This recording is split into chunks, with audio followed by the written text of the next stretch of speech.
Hi friends, ಇವತ್ತು ಎಲ್ಲರಿಗೂ ಯೋಗ ಡೇದ ಶುಭಾಶಯಗಳು. ನಾನು ಇವತ್ತೊಂದು ಸಿಹಿ ಕುಂಬಳಕಾಯಿದು ಗಾರ್ಗಿ ಮಾಡೋದು ತೋರಿಸ್ತಾ ಇದ್ದೀನಿ. ಅದಕ್ಕೆ ಬೇಕಾಗೋದು ಈಗ ತುರ್ಕೊಂಡಿರೋದು ಸಿಹಿ ಕುಂಬಳಕಾಯಿ, ಗೋಧಿ ಹಿಟ್ಟು, ಬೆಲ್ಲ, ಸ್ವಲ್ಪ ಅಕ್ಕಿ ಹಿಟ್ಟು, ಕಸಕಸಿ, ಏಲಕ್ಕಿ ಪೌಡರ್, 1 ಸ್ಪೂನ್ ತುಪ್ಪ, 1 ಸ್ಪೂನ್ ತುಪ್ಪ. ಮೊದಲಿಗೆ 1 ಸ್ಪೂನ್ ತುಪ್ಪ ಹಾಕಿ ಇದಕ್ಕೆ ಬೆಲ್ಲ ಸುರಿಯೋದು. ಈಗ ಬೆಲ್ಲ ಎಲ್ಲ ಹಾಕೋದು, ಹಾಕಿ ಒಂದು ಸ್ವಲ್ಪ ತಯಾರಿಸಿ ಇದಕ್ಕೆ ಸ್ವಲ್ಪ ಈಗ ನೀರು ಹಾಕ್ಬೇಕು. ಸ್ವಲ್ಪ ನೀರು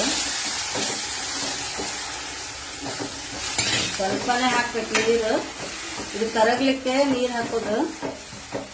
1 ಬಟ್ಲು ತುರಿ ಇದ್ರೆ 1 ಬಟ್ಲು ಬೆಲ್ಲ ತಗೋಬೇಕು. ಅಂದ್ರೆ ಸ್ವಲ್ಪ ಸ್ವೀಟ್ ಆಗಿ ಬರ್ತದೆ ಚೆನ್ನಾಗಿ. ಯಾಕಂದ್ರೆ ಅದಕ್ಕೆ ಮತ್ತೆ ಗೋಧಿ ಹಿಟ್ಟು ಆಡ್ ಮಾಡ್ತೀವಿ ನಾವು.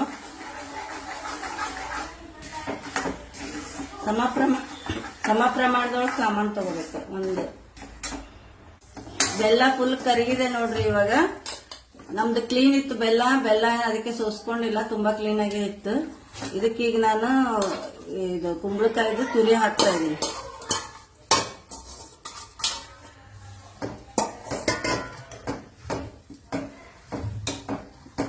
ತುರಿ ಹಾಕಿ ಇದನ್ನ ಕೈಯಾಡಿಸ್ಕೋಬೇಕು. ಈಗ 1/2 ಸ್ಪೂನ್ ಏಲಕ್ಕಿ ಪೌಡರ್ ಹಾಕ್ತಾ ಇದ್ದೀನಿ. ಈಗ ಇದನ್ನ ಚೆನ್ನಾಗಿ ಕೈಯಾಡಿಸ್ಕೊಂಡು ಒಂದು ಕುದಿ ಕುದ್ಮೇಲೆ ಆಫ್ ಮಾಡ್ಬಿಡೋದು. ಈಗ ಇದು ಆರಿದ್ಮೇಲೆ ಇದಕ್ಕೆ ಗೋಧಿ ಹಿಟ್ಟು ಹಾಕಿ ಕಲ್ಸೋದು. ಈಗ ಇದು ಸಾಕು. ಈಗ ಇಷ್ಟೇ ಇದೆ ಹದದಾಗಿರ್ಬೇಕು ಇದು. ಯಾಕಂದ್ರೆ ಈಗ ತುಂಬಾ ಗಟ್ಟಿ ಆಗ್ಬಾರ್ದು. ಇದು ಬೆಲ್ಲ ಮತ್ತೆ ಕುಂಬಳಕಾಯಿ ಎರಡು ಸಮ ಪ್ರಮಾಣದಾಗ ತಗೋಬೇಕು. ಅಂದ್ರೆ ಚೆನ್ನಾಗಿ ಸ್ವೀಟ್ ಆಗಿ ಚೆನ್ನಾಗಿ ಬರ್ತವೆ. ಈಗ ಆಫ್ ಮಾಡ್ಬಿಡ್ತೀನಿ ನಾನು. ಇದೇ ಆರಕ್ ಬಿಡ್ತೀನಿ. ಈಗ ಆರಿದ್ಮೇಲೆ ಇದಕ್ಕೆ ಗೋಧಿ ಹಿಟ್ಟು ಹಾಕಿ ಕಲಿಸ್ತೀನಿ. ಇದು ಈಗ ಬೆಚ್ಚಗಾಗಿದೆ. ಇದಕ್ಕೆ ಗೋಧಿ ಹಿಟ್ಟು ಹಾಕ್ತೀನಿ. ಸ್ವಲ್ಪ ಹಾಕೊಂಡು ನೋಡ್ಬೇಕು. ಸ್ವಲ್ಪ ಅಕ್ಕಿ ಹಿಟ್ಟು, ಒಂದು ಕ್ರಿಸ್ಪಿಗೆ 2 ಸ್ಪೂನ್ ಅಕ್ಕಿ ಹಿಟ್ಟು, ಕಸಕಸೆ ಹಾಕಿ ಈಗ ಹಿಂಗ್ ಕಲಸ್ಕೋಬೇಕು. ಚಪಾತಿ ಹಿಟ್ಟಿನ ಅದಕ್ಕೆ ಎಷ್ಟು ಗೋಧಿ ಹಿಟ್ಟು ಹಿಡಿತದ ಅಷ್ಟು ಹಾಕೋದು. ಈಗ ಕಲಸ್ಬೇಕು.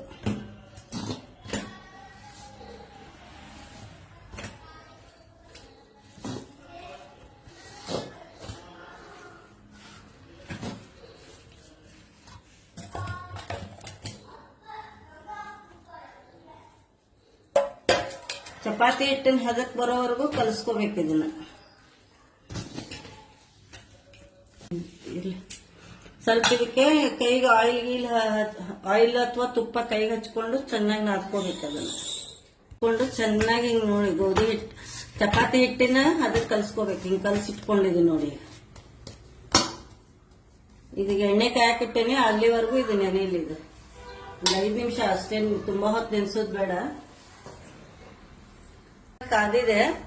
ಈಗ ಒಂದು ಫಾಯಿಲ್ ಪೇಪರ್ಗೆ ಅಥವಾ ಪೇಪರ್ಗೆ ಹಿಂಗ ಪ್ಲಾಸ್ಟಿಕ್ ಪೇಪರ್ಗೆ ಹಚ್ಕೊಂಡು ಹಿಂಗ್ ತಟ್ಕೋಬೇಕು.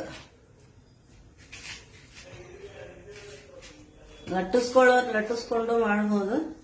ನಾವು ತಟ್ಕೊಂಡೇ ಮಾಡೋದು. ತಟ್ಟಿ ತುಂಬಾ ತೆಳು ಬೇಡ, ತುಂಬಾ ದಪ್ಪು ಬೇಡ, ಮೀಡಿಯಂ ಇರ್ಬೇಕು. ಮೇಲೆ ಒಂಚೂರು ಕಸಕಸಿ ಹಚ್ಚೋದು ಹಿಂಗೆ. ಇವಾಗ ಇದನ್ನು ಆಯಿಲಲ್ಲಿ ಹಾಕ್ತೀನಿ.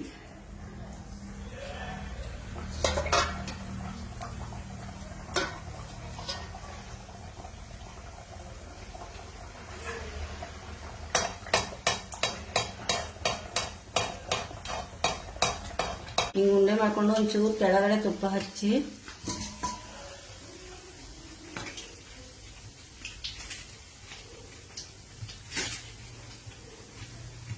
ತಟ್ಟುತ್ತಾ ಹೋಗ್ಬೇಕು. ತುಂಬಾ ತೆಳುವಲ್ಲ, ತುಂಬಾ ದಪ್ಪಲ್ಲ, ಮೀಡಿಯಂ ಆಗಿ.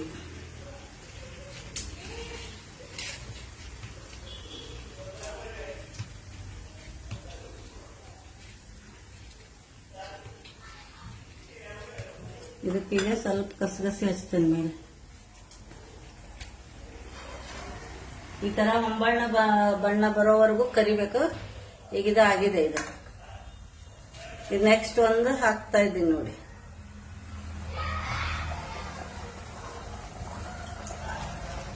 ನೋಡಿ ಇನ್ನೊಂದು. ಈಗ ನೆಕ್ಸ್ಟ್ ಆದಷ್ಟು ಮೀಡಿಯಂ ಫ್ಲೇಮ್ ಅಲ್ಲೇ ಕರಿಬೇಕು, ಅಂದ್ರೆ ಒಳಗಡೆ ಎಲ್ಲ ಬೆಂದು ಚೆನ್ನಾಗಿ ಆಗ್ತದೆ. ಈಗ ಇನ್ನೊಂದು ಹಾಕಿದೀನಿ ನೋಡಿ.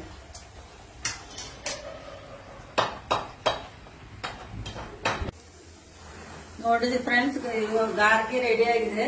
ಇದು ಸ್ವೀಟ್ ಗಾರ್ಗಿ. ಇದು ಒಂದೆರಡು ಹಂಗೆ ಟ್ರಯಲ್ ಮಾಡ್ಲಿಕ್ಕೆ ಖಾರದ್ದು ಮಾಡಿದೀನಿ. ಅದಕ್ಕೆ ಬೆಲ್ಲ ಒಂದು ಹಾಕೋದ್ ಬಿಟ್ಟು ಬಾಕಿ ಎಲ್ಲ ಅಕ್ಕಿ ಹಿಟ್ಟು, ಕಡಲೆ ಹಿಟ್ಟು ಮತ್ತೆ ಗೋಧಿ ಹಿಟ್ಟು ಎಲ್ಲ ಹಾಕಿ ಖಾರ ಪುಡಿ, ಜೀರಿಗೆ ಎಲ್ಲ ಹಾಕಿದೀನಿ. ಖಾರ, ಕರಿಬೇವು, ಕೊತ್ತಂಬರಿ ಎಲ್ಲ ಹಾಕಿ ಹಂಗೆ ಟ್ರಯಲ್ ಮಾಡಿದೀನಿ. ತಟ್ಟಿ ಚೆನ್ನಾಗಿ ಬಂದಿವೆ ನೋಡಿ. ಈಗ ರೆಡಿ ಆಗಿದೆ ತಿನ್ಲಿಕ್ಕೆ. ಈಗ ಒಂಚೂರು ಟೇಸ್ಟ್ ನೋಡ್ತೀನಿ.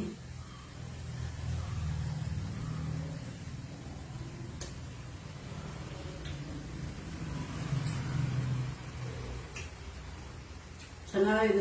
ಸ್ವೀಟ್ ಆಗಿ ಚೆನ್ನಾಗಿದೆ. ಖಾರದಂತೂ ನೋಡ್ತೀನಿ. ಸಖತ್ತಾಗಿದೆ. ಖಾರದಂತೂ ತುಂಬಾ ಚೆನ್ನಾಗಿದೆ. ಎಲ್ಲಾರು ಇವಾಗ ಕುಂಬಳಕಾಯಿ ಎಲ್ಲ ತುಂಬಾ ಸಿಗ್ತಾ ಇದೆ ಮಾರ್ಕೆಟ್ ಅಲ್ಲಿ. ಮಾಡಿ ನೋಡಿ ಹೇಳ್ರಿ.